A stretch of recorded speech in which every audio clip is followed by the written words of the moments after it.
We'll start off with the Raw Tag Team Championships, or the World Tag Team Championships of Vision, Logan Paul, and Austin Theory versus the Street Profits of Montez Ford and Angelo Dawkins. What do you? I know you said you're not really excited about any of the matches, but like, what are you looking for in this match in particular? What I'm looking for is this is how bad it is. What I'm looking for from this match is what I take from this match is not the winner and loser because I think it really doesn't matter. Okay.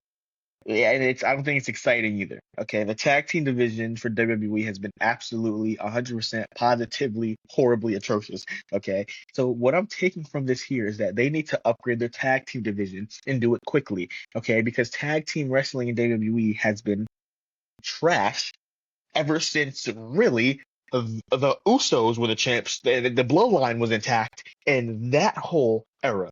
Ever since then, it's been down, and we've had the Wyatt Six and the MFTs back and forth. Okay, and then WWE releases half of them.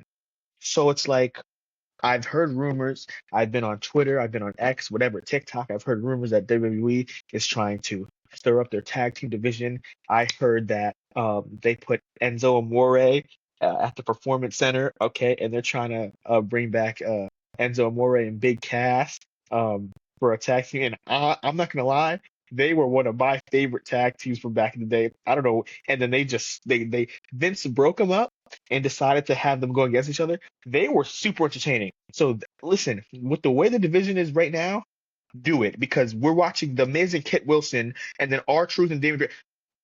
I just don't. And then I don't know. So in terms of this match, Zach, I really don't know. It to me, it really doesn't matter who wins. It should be an entertaining match.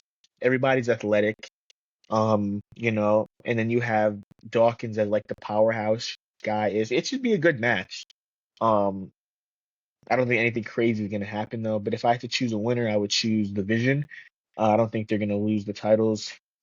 Um, so quickly. The Vision's kind of on top of things with them and Braun Breaker got a win over Seth Rollins. So I don't think they're gonna lose the title just yet.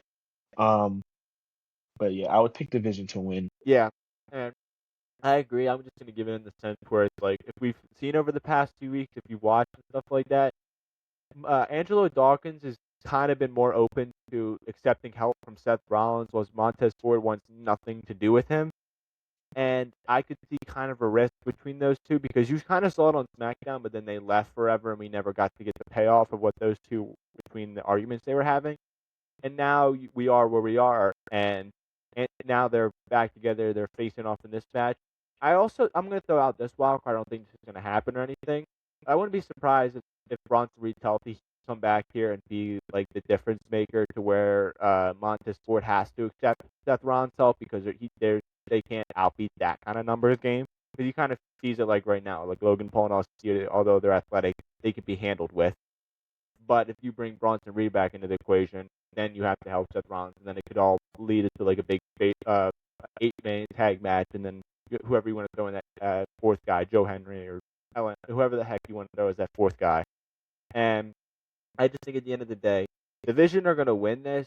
I don't know if it's going to be clean in a sense. I could definitely see it not being like because Braun Breaker and Seth Rollins, their feud, I think is a feud that's literally going to last till SummerSlam. That's my prediction, at least, because the way they're building this should be a trilogy, I think, in this sense, because they're both great performers, and they have the ability to run that long of a feud, I think.